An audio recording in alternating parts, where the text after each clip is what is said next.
I'm Miriam Joy and welcome to my studio. Today we're going to do the jack-o'-lantern or pumpkin wreath for you today, and you don't have to put it on a wreath. You can keep it separately and use it however you'd like to use it as well. The simple project, you could also have your kids work with you on this one if you wanted to and keep them entertained. If you were interested in the wreath, the one thing that I do is I go to the thrift stores and I find an old Christmas wreath that's seen better days and is kind of getting worn out a little bit, remove everything and take a can of black spray paint, the cheapest you can find at Walmart for about $1, and spray paint it really well. And then while it's still wet, I take glitter and just sprinkle it on top, and then you have your wreath.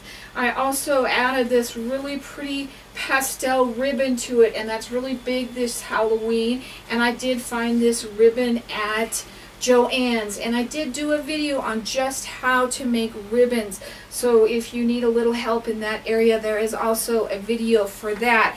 So we're going to start with our little jack-o'-lantern here. I picked this guy up for $1 at Michael's, and I put an orange wash on him, and by that I mean I added a little bit of water to the paint and just did a light coat over the top of him so that he does not have to be a solid base coat. And then I also did that with the green. So we're going to start with the black on his eyes here. And if you've never worked with the wax, there is a great YouTube video out there on my site, and you can simply look that up, and it's the basics of the wax design, and it'll teach you how to do it. And I'm using the #1 tool, and I'm just going to pull 3 strokes down one side of his eye. And because you're working with 3 sides on his eye, it's better to not decorate the whole thing. And then I'm going to do one and try and walk that as far as I can along that bottom.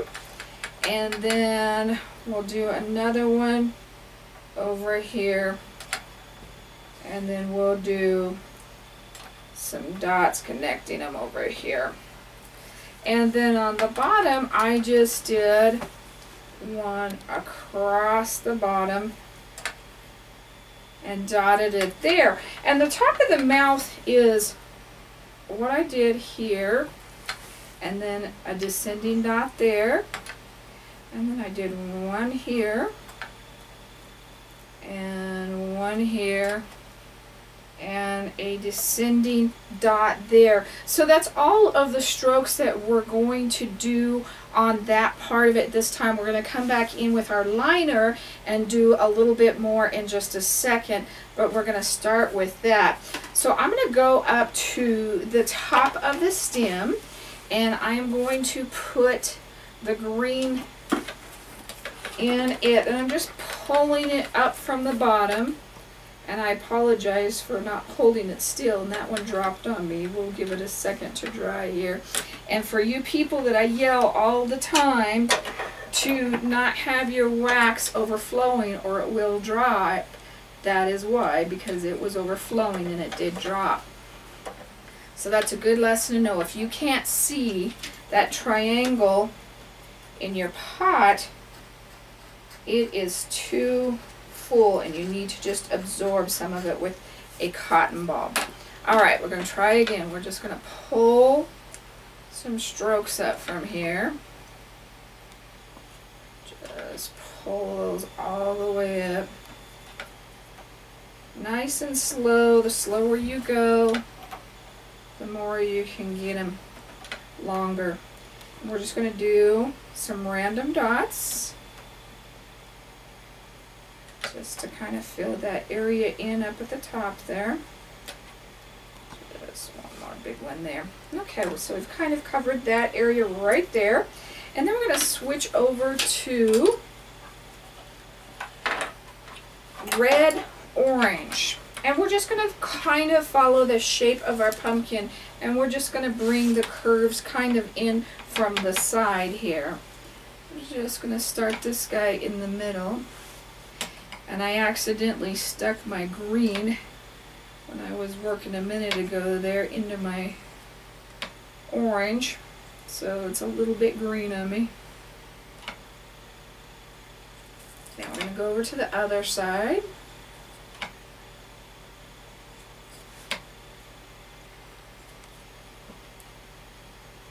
And we're just going to walk it up a little bit here.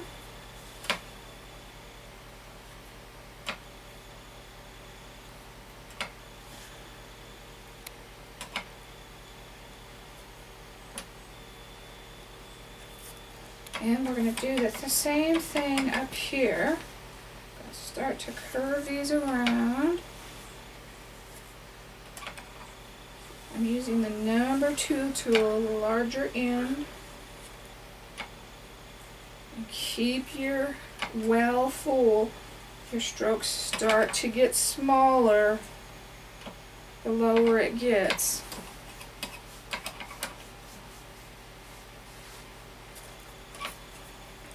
Do the other side.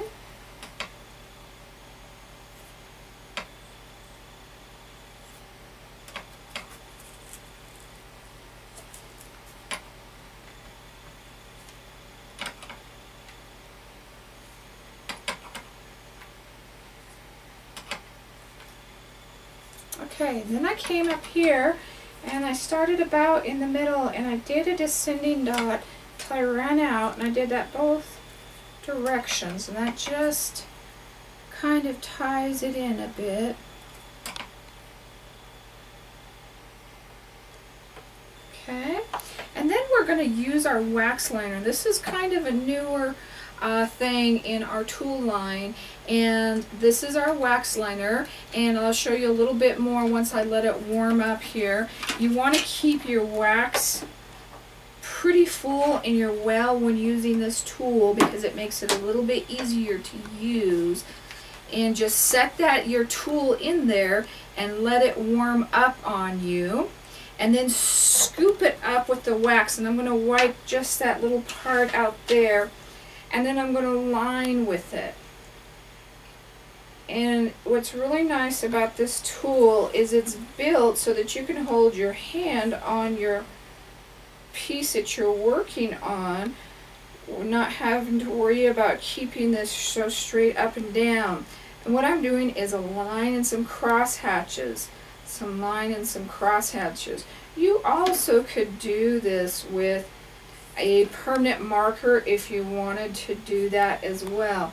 And you can see this is going quite a ways, and you just keep writing with it until it starts to cool off for you. It doesn't want to write that well anymore, and you'll start to notice, and then you'll just put it in and re-warm it again, and then we'll pull it right back out again.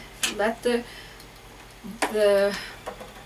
tool itself kind of warm up, not just the wax, because that's what helps keep that wax warm so that you can work on it. So by allowing it a little bit of time to warm up as well, it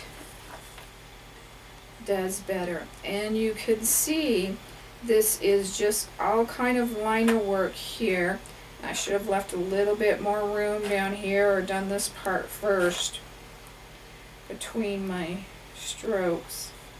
It's good because you can learn by my mistakes, but it kind of really helps to complete the design. Now we need to warm it a little bit longer here, but you get quite a bit out of that. As you can see, you don't have to, like our other ones, we have to go straight from our well to the object and then back and forth and back and forth, and this just allows you a lot more working time. And of course, for the first time with doing this, we've got our straight line, which so many people have asked for. And see how that's just really completing that design, making it look more whole. Then we're also going to come in here, I'll probably stop and let it warm just a bit before we do the eyes, and we're going to just finish doing the eye outline and the mouth as well. So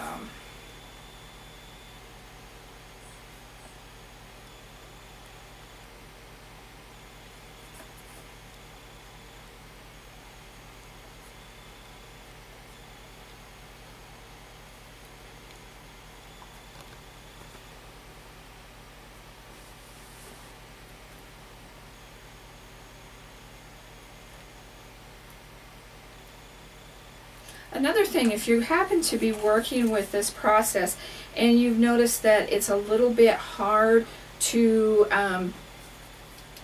pull the paint on the wood, then do a light coat of spray varnish on it first, and then that'll make it easier and you can pull it a lot easier. So that's another option for you as well.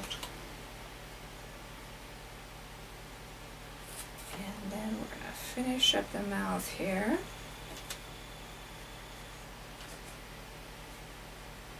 See how that really even helps with the mouth. And I need to reload again here.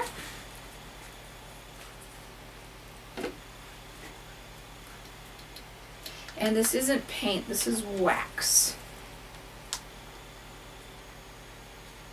This is our Crayola crayon.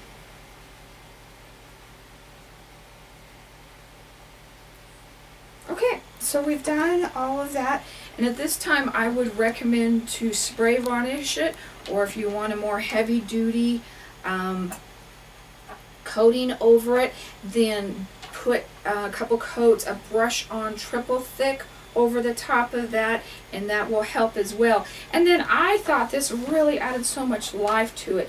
These are little eyeballs, and I found a bag of them at the Dollar Tree, and I think several of the craft stores are carrying them, and I think it just really brings the jack-o'-lantern to life. So with your low temp setting, we're going to glue these in, and we're just going to glue them right where they would go on the wood. We don't want to do too much. I'm going to have to chase that in a minute. And glue him right there.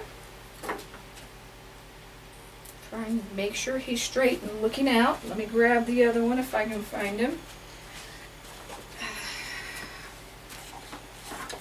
So do the same thing here.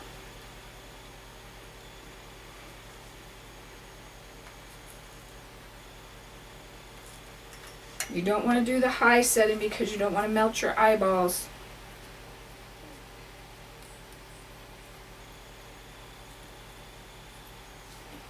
And if you wanted this two-sided, you could actually put a different type of eyeball back here, or wiggly eyes on the back of these even, so you'd have a different set of eyes, so that would be two-sided as well. And then I would just either glue him on or find a way to wire him on if you're going to do the wreath, or if you wanted to use him for something else. So I hope you enjoyed this today. If you have any questions about this project, please email me at art@miriamjoy.com. And you can also see any of the wax tools that we use today over on my website at miriamjoy.com. There's also a YouTube link there for more fun videos, as well as the Facebook link that takes you over to the daily page. We're always doing stuff up there daily. So thank you for joining me today. God bless.